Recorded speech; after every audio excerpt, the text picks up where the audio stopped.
जैसा कि बाबा फरीद ने कही है ना कि देख पर आई चौपड़ी फरीदा ना ललचाए जी, रूखी सूखी खाए के ठंडा पानी। इंसान जरूरत से ज्यादा जब प्रयास करता है किसी भी चीज के लिए तो समझो कि वो उसका लालच बढ़ता चला जाता है। लालच धन का ही नहीं होता, वो किसी भी चीज का लालच हो सकता है। जिस क्षेत्र में भी कदम रखोगे और उस क्षेत्र में तुम जितना अधिक बढ़ते चले जाओगे वो लालच की ओर ही अग्रसर होगा। तुम बच्चों को बताया कि दूसरे देश में आके तुम्हें जो आज़ादी मिली है, तुम्हें यहाँ कोई न रोकने वाला न टोकने वाला, कोई कहने वाला भी नहीं है, गलत रास्ते पर मत पड़ना। गलत रास्ता क्या है? उन देशों में छूट है सब प्रकार की। शराब पीने को बुरा नहीं मानते, मांस मच्छी अंडे खाने को बुरा नहीं मानते, किसी के भी साथ दोस्ती करने को बुरा नहीं मानते। तो वो इस चीज की कीमत कदर नहीं समझते कि पैसा हमारे क्या काम आएगा, और अपने परिस्थितियां उन देशों से भिन्न हैं। हम पूर्व वाले हैं, वो पश्चिम वाले हैं। पूर्व में सूर्य उदय होता है और पश्चिम में छिप जाता है, इसलिए वो एक दूसरे की विरोधी चीजें हैं दोनों। इनकी सभ्यता और हमारी सभ्यता में बड़ा अंतर है। हम धर्म पर चलने वाले आदमी, प्रेम के पुजारी, सब जीवों पर दया और सबके हित की बात सोचने वाले इंसान हैं। लेकिन संगति इंसान को बिगाड़ देती है, तो ऐसा न हो कि उन लोगों की संगति करके तुम बिगड़ जाओ। लेकिन काफी सत्संगी बच्चे थे।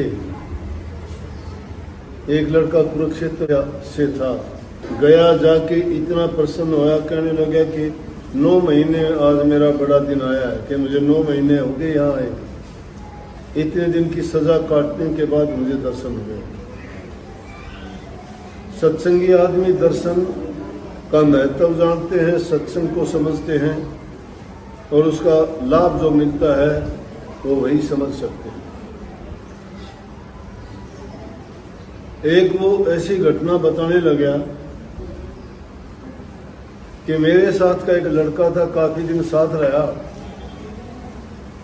अच्छी बात किया करता, कहता मैं गीता का पाठ करता हूँ, मैं हनुमान चालीसा पढ़ता हूँ, मैं रामायण मैंने पढ़ी है।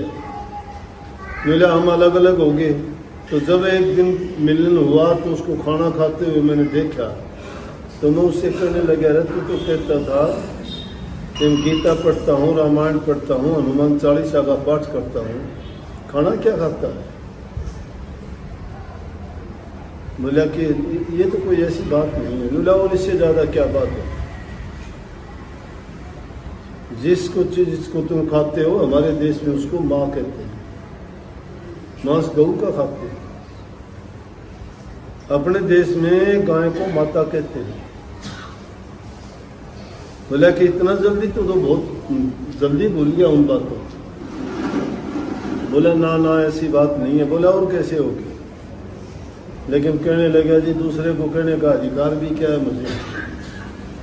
मैंने इतना ही कहा, लेकिन मुझे गलानी होगी उस आदमी से कि देखो वो सत्संगी तो नहीं था दूसरा लड़का जिसने ऐसा किया, लेकिन जिसने बताई वो सत्संगी था। कहने लगा कि इस तरह से आके संग करके आदमी बिगड़ जाता।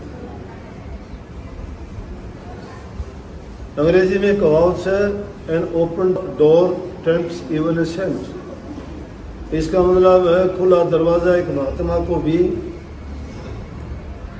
अपनी नीति से गिरवा देता है।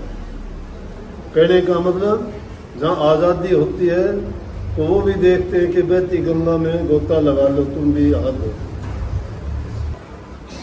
जिसकी भी आस्था है वो आस्तिक है। और जो लोग बुराइयां नहीं छोड़ते हैं, चाहे वो किसी भी धर्म से बन जाएं, किसी भी गुरु से बन जाएं, किसी से नाम की दीक्षा ले लें, उसके लिए क्या काम करेगा?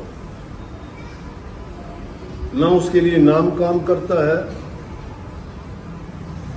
ना ही वो भजन को जानते हैं, ना ही वो ध्यान को जानते हैं। ध्यान का तो नाम आते ही सारी चीजों का ख्याल रहना चाहिए। छोटा बच्चा जाता है कहीं बाहर जाता है, कहते हो बेटा ध्यान से जाना।